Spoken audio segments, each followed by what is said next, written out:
Continuamos aquí en la oficina del doctor Arístides Royo conversando sobre su experiencia con el expresidente fallecido Adolfo Suárez. Teníamos una similitud de Panamá con España a principios de los 80, crisis internas. ¿Qué llevó a dimitir al presidente Adolfo Suárez y qué comparación se puede hacer con el proceso que también lo llevó a usted a renunciar a la presidencia de la República? Primero debo explicarle que había algunas similitudes entre Suárez y yo. Él emerge como presidente del gobierno en un periodo de transición, y así se llamaba, presidente de la transición. Yo fui presidente de la transición también, porque fue cuando Torrijos ordenó el repliegue de los militares después de obtenidos y ratificados los tratados. Torrijos ordena el repliegue de los militares, el repliegue de ese mismo, aunque se quedó como comandante.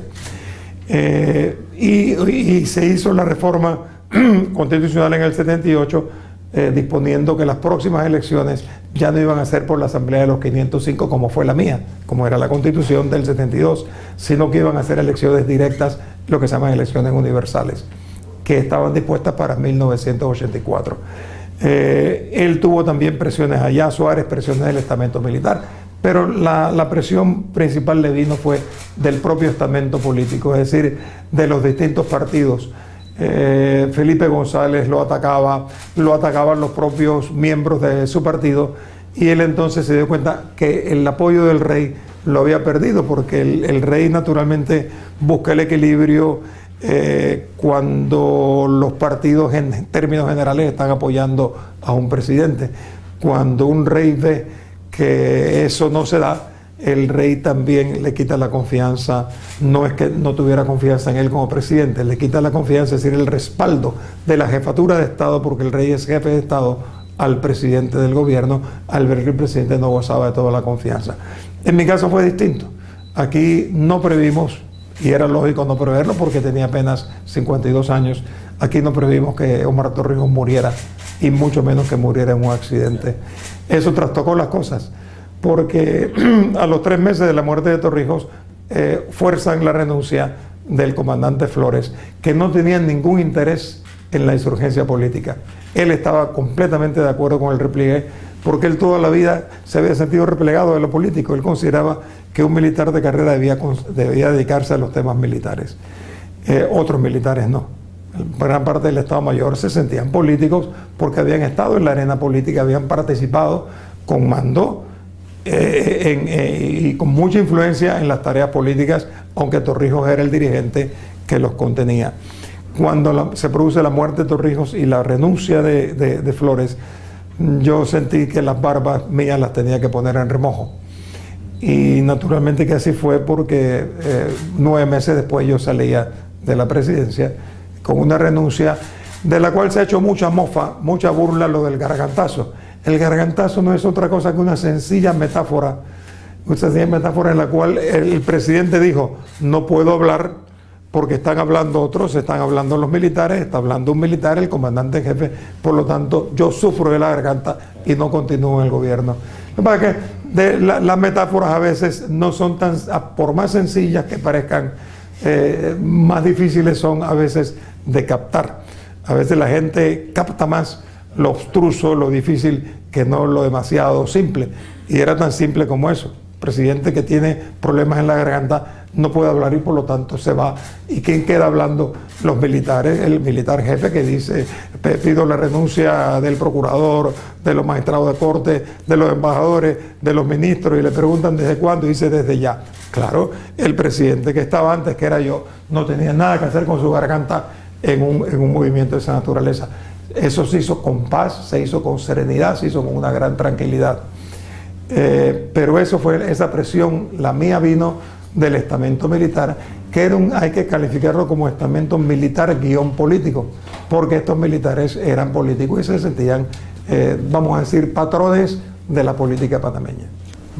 Volviendo al tema de Adolfo Suárez, la experiencia en esa época, se le critica, bueno, ahora mismo pues, el difunto presidente recibe muchos elogios por todo ese equipo de transición, pero también hay algo que se ha cuestionado sobre el sobreseimiento, las amnistías que otorgó tal vez pudo haber sido, o sea, ¿considera usted que fueron excesivas esas amnistías que llevaron a la España a liberar a terroristas de ETA que anteriormente causaban 3 o 4 muertes al año y que posterior a esas amnistías se incrementaron las muertes, se incrementó el terrorismo en España? Bueno, esa fue una decisión muy atrevida de Suárez, pero formaba parte de su idealismo. Él era un hombre valiente, pero realmente valiente, al punto que yo no sé si los panameños conocen que cuando se produce el asalto al Parlamento, que fue un intento de golpe de Estado, lo que pasa es que los altos jefes después no aparecieron. Apareció fue el coronel Tejero. Al comenzar a disparar a lo alto del hemiciclo, todavía están las huellas en el techo del hemiciclo, es decir, del Parlamento Español. Solo hubo 2 personas que no se agacharon al oír los tiros, que fueron el presidente Suárez, que no se agachó, se quedó en su escaño, y el vicepresidente Gutiérrez Mellado, que además tuvo gran vínculo de afectivo con Panamá. Él vino a mi toma de posesión, enviado por el presidente Suárez, y tuvo un gran vínculo afectivo con Panamá porque él estuvo asilado en la legación, no se llamaba embajada en ese entonces, en la embajada de Panamá, se llamaba legación, en la Guerra Civil Española.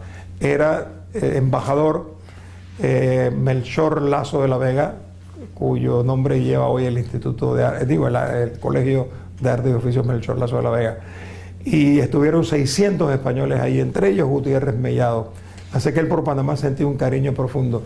Bueno, esa valentía la demostró Suárez en 2 circunstancias duras de su vida que se le volvieron amargas.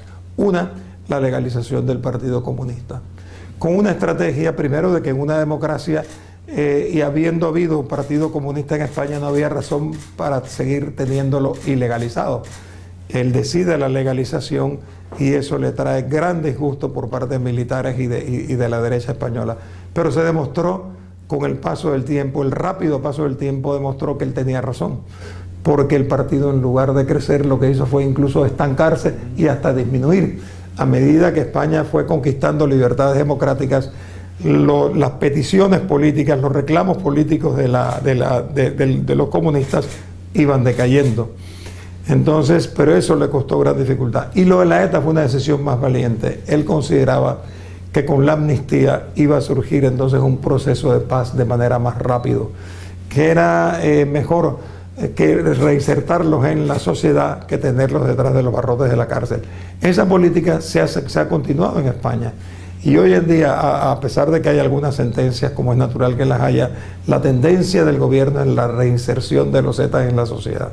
Y sigue siendo un tema difícil porque las esposas o las madres de las personas asesinadas por la ETA les cuesta mucho trabajo ver al asesino, que saben que fue el asesino tomándose un café en una cafetería.